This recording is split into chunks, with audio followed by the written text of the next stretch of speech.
En este subtema comentaremos sobre la evidencia de validez basada en relaciones con otras variables. Este es uno de los tipos de evidencia más ampliamente usado en la literatura y en mi opinión también uno de los más importantes y relevantes para fundamentar la validez de las interpretaciones de las puntuaciones de las pruebas que usamos. La idea principal es que las medidas que obtenemos a partir de nuestra prueba se deben comparar y encontrar cierta relación con las medidas obtenidas en otros criterios, en otras pruebas o en otro tipo de puntuaciones o mediciones, dependiendo de la teoría y la predicción que haga justamente nuestra teoría. En este caso tenemos diferentes tipos de evidencias que podemos recolectar en este principio. Uno de ellos es hipotetizar que haya otros instrumentos que miden el mismo constructo que nuestra prueba está queriendo medir. Esto sería un tipo de evidencia conocido como evidencia convergente.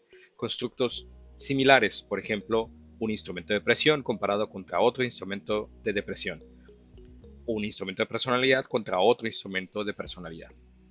Sobre todo que utilicen el mismo tipo de teoría o que ya haya una manera de encuadrar ambas teorías si es que son diferentes. Pero también otros tipos de instrumentos deberían encontrar diferencias con nuestro instrumento si efectivamente miden constructos diferentes. Depresión y ansiedad no son lo mismo, y aunque sí hay una cierta relación entre ellas, debería ser una correlación menor que lo que hubiera o lo que se encontrara entre dos instrumentos que evalúan depresión. Por lo tanto, este tipo de evidencia se le conoce como evidencia discriminante. Otro tipo de evidencia es que nuestro instrumento diferencie entre grupos. Esto quiere decir que si tenemos dos grupos que se espera que tengan diferencias en la variable que mide nuestro instrumento, por ejemplo, un grupo de personas con demencia o un grupo de personas sin demencia, si nuestro instrumento evalúa deterioro cognitivo, entonces efectivamente al comparar la aplicación y las puntuaciones de estos dos grupos de personas, nuestro instrumento efectivamente los diferencia. Entonces, en general, la idea de esta evidencia basada en relaciones con otras variables es encontrar una relación entre nuestro test y algún otro tipo de criterio. Y por último, una idea importante en este tipo de casos es el problema de la generalización de la validez.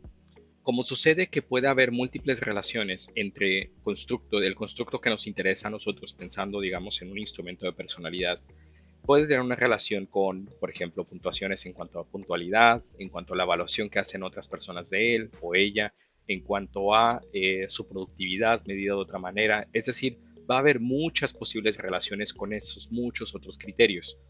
La idea de la generalización de la validez está en que para cada uno de esos criterios que tú busques que la prueba pueda tener una cierta relación o decir algo de esa relación, como es a la medida de las interpretaciones que tú quieres poder hacer de las puntuaciones de esa prueba, tú tienes que entonces encontrar evidencia de ese tipo de relaciones. No se puede generalizar solamente porque encontraste una relación entre la puntuación de responsabilidad con puntualidad, decir que entonces tu prueba también se correlacionaría con productividad. Necesitarás entonces hacer estos estudios para que esa generalización tenga valor. Realmente este tipo de relaciones se pueden aplicar en cualquier tipo de escenario de la psicología. Pensemos, por ejemplo, en psicología educativa. Se utiliza, por ejemplo, el examen PA para poder ingresar a la universidad, el College Board en CETIS, y se relaciona esa puntuación que obtienes con la expectativa que habrá en un futuro del promedio que obtengas en la universidad o inclusive del rezago educativo que puedan tener los estudiantes. Por lo tanto, las puntuaciones del PA se busca que sean predictivas justamente de este tipo de variables ya educativas que van a aparecer después. Otro tipo de pruebas buscan ver la severidad de una variable, por ejemplo, la severidad de una depresión. Y esa severidad de la depresión, en principio, estaría relacionada con el tipo de resultados que se puedan tener de un proceso terapéutico o de una intervención. Por ejemplo, cuánto tiempo durarían los pacientes en su estancia en un hospital de salud mental. La severidad mayor podría hacer necesario mayor cantidad de días en esta estancia. Se podría pensar que la concordancia que hubiera entre los valores de los candidatos a ingresar a una empresa están relacionados con los valores que tiene la empresa. Y por lo tanto, que al haber esta coincidencia pudiera haber una posibilidad de pensar que los candidatos o candidatas con mayor coincidencia con los valores de la empresa puedan tener mayor tiempo de permanencia en la empresa y por lo tanto disminuir la rotación. Así que si encuentras esta evidencia, tú haces el estudio y ves esta correlación, pues será este tipo de evidencia de validez basada en relación con otras variables. Y en otros ámbitos como el hacer un examen de manejo, pero que efectivamente sea un examen de manejo, midiendo habilidades y conocimientos, este te pueda ser predictivo de la cantidad de infracciones que pudiera cometer una persona y por lo tanto tratar de evitar de darles una licencia de conducir a aquellos que van a ser infractores usuales. La evidencia convergente entonces decíamos que eran dos pruebas que buscaran medir un constructo similar o el mismo. Y tenemos por ejemplo la tarea NBAC, que busca evaluar memoria de trabajo, y la tarea de dígitos en regresión, que también busca evaluar memoria de trabajo. En este caso, si tú aplicaras estos dos instrumentos a un mismo grupo de personas, lo que esperarías es una alta correlación entre las dos, y por lo tanto esa sería tu evidencia convergente. En cambio, si tú buscas una evidencia discriminante, pudieras tomar una de las mismas tareas de memoria de trabajo, como NBAC, y compararla con cómo obtienen de puntuaciones personas a otro tipo de tarea que se supone que no evalúa memoria de trabajo, como puede ser laberintos o Torre de Hanoi, que evalúan planificación. Al aplicar estas dos pruebas al mismo grupo de personas, deberías encontrar una correlación cercana a cero o mínimo menor que la que encontrarías con otras pruebas que buscan evaluar también memoria de trabajo.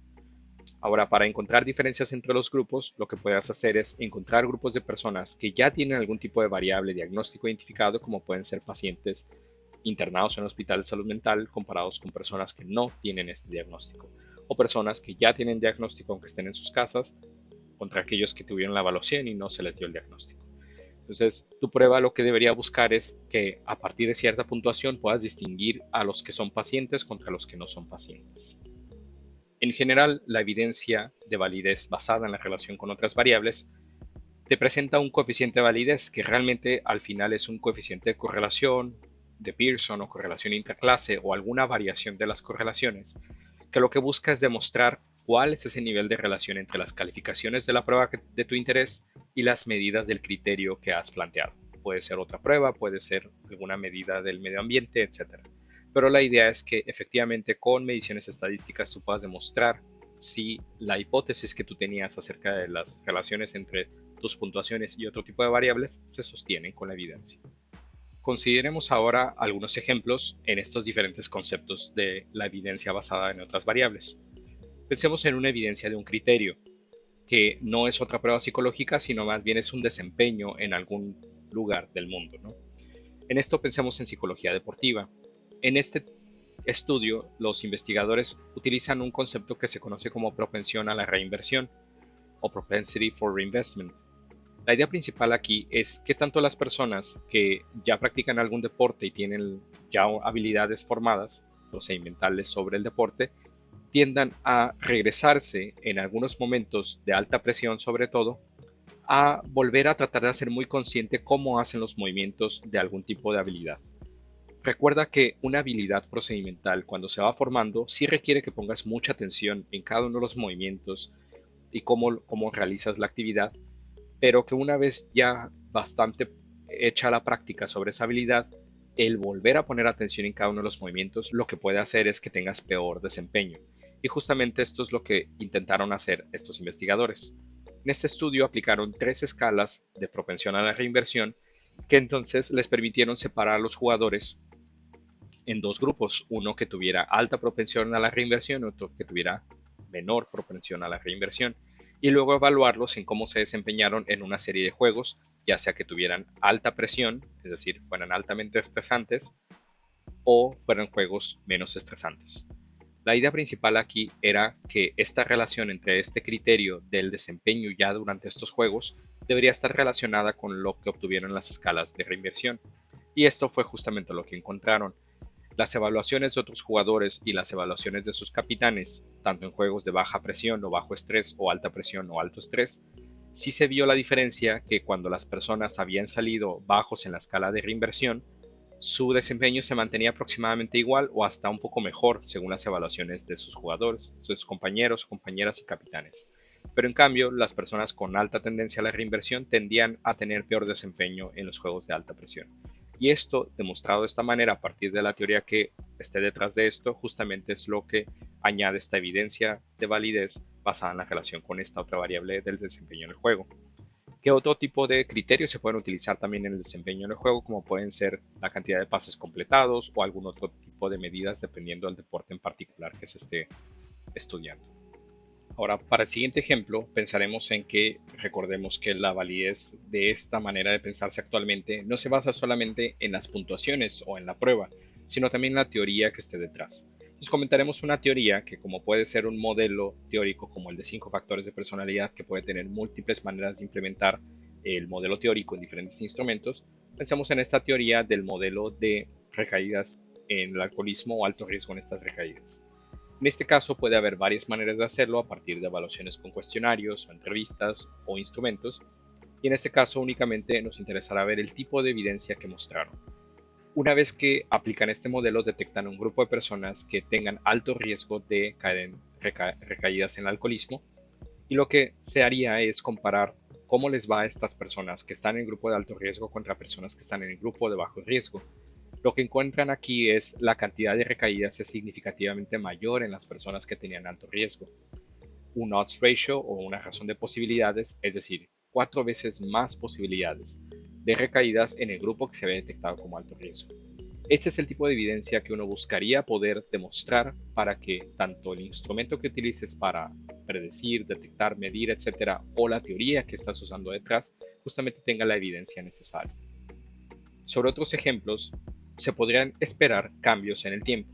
Cuando hay este tipo de expectativas de cambios en el tiempo, lo que necesitarías hacer entonces es aplicar el mismo instrumento para detectarlos y por lo tanto demostrar con evidencia que efectivamente tu instrumento ve esos cambios con cambios en las puntuaciones en el instrumento. Se puede pensar al inicio de la vida con el cambio en habilidades que se van adquiriendo, pero también en enfermedades progresivas como el Alzheimer, donde se puede esperar un cambio ahora en detrimento o en declive. En este caso, este estudio lo que buscó fue justamente ver la sensibilidad del MoCA a esos cambios cognitivos a lo largo del tiempo. En este estudio entonces se siguió en intervalos de un año a un grupo de personas ya diagnosticadas con enfermedad de Alzheimer, y el demostrar que justamente las puntuaciones del MoCA fueran también disminuyendo conforme la enfermedad iba progresando es este tipo de evidencia de validez basada en otras variables, y en este caso la variable sería el tiempo del desarrollo de la enfermedad. Comentemos ahora sobre la evidencia convergente.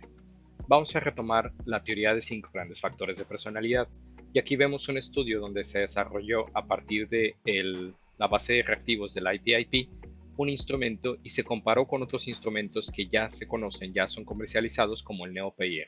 Lo que veremos aquí en este estudio es que aplicando los diferentes instrumentos iguales o que evalúan la misma teoría de personalidad al mismo grupo de personas, deberías esperar que coincidan las puntuaciones de un instrumento o de otro.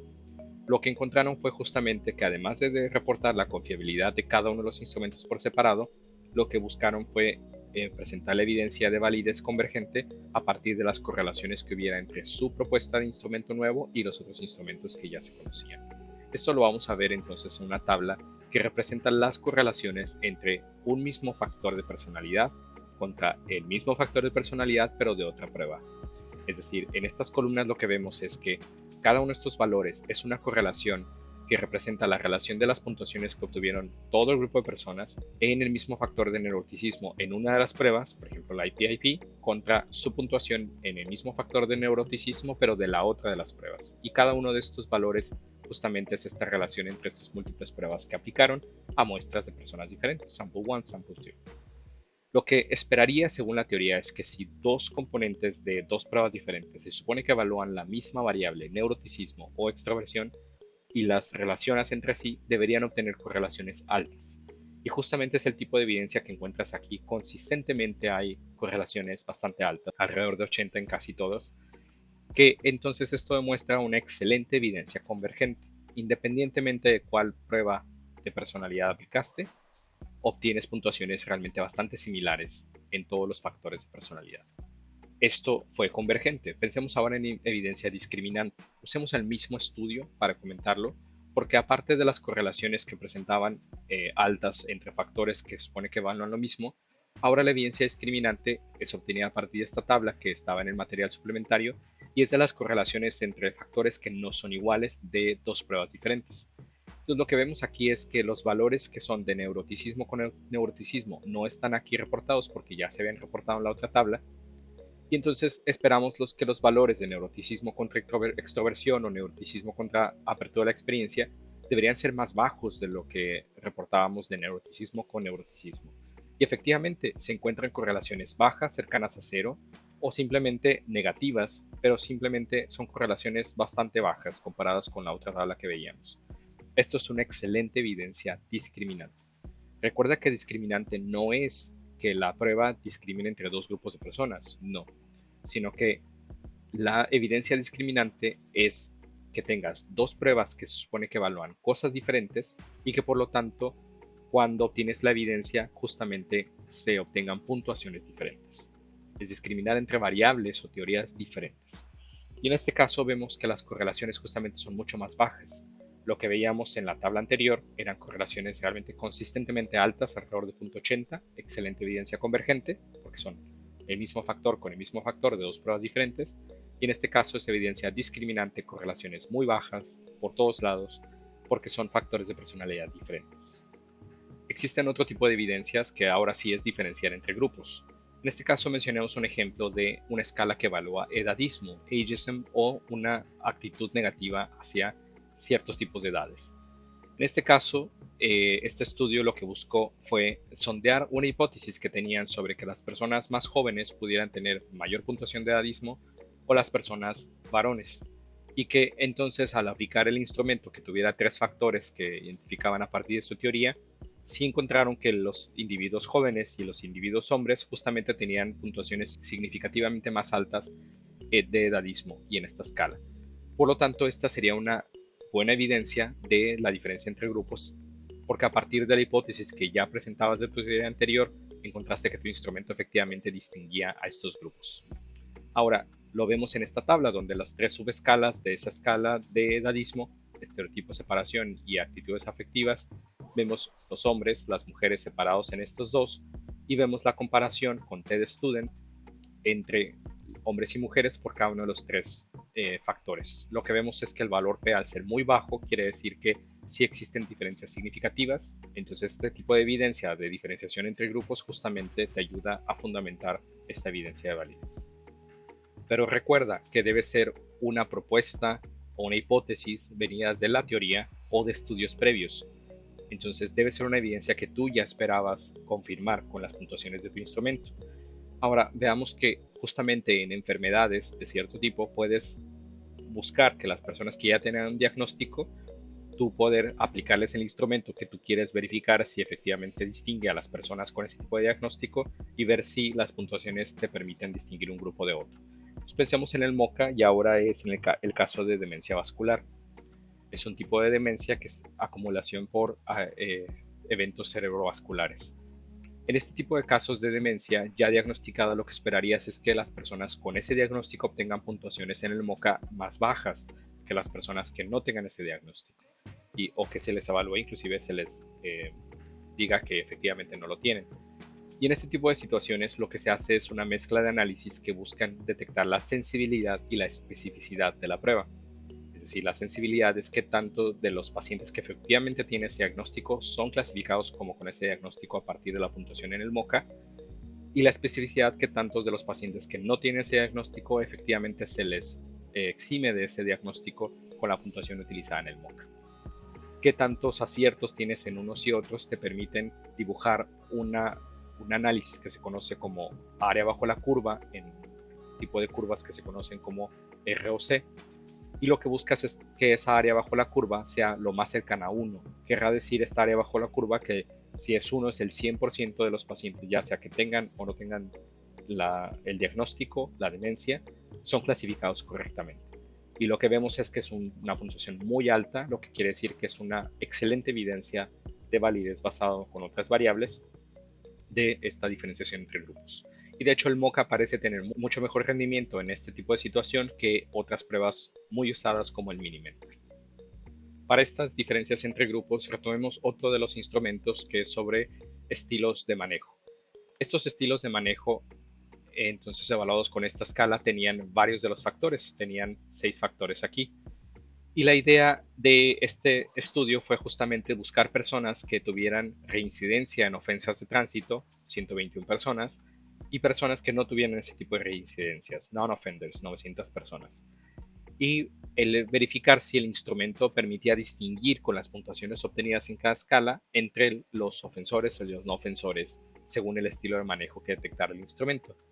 Y lo que encontraron es que efectivamente había diferencias significativas en cada uno de los factores que evaluaba el instrumento, excepto en lo disociativo, porque los valores que encontramos aquí tienen un valor P asociado menor que 0.01, como aparecen con estos asteriscos.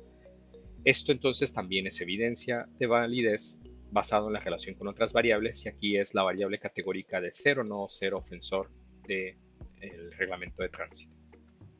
Entonces, en general, recuerda que esta evidencia basada en relación con otras variables depende en gran medida de cuáles son el tipo de hipótesis o predicciones que realiza la teoría sobre la que has basado tu instrumento.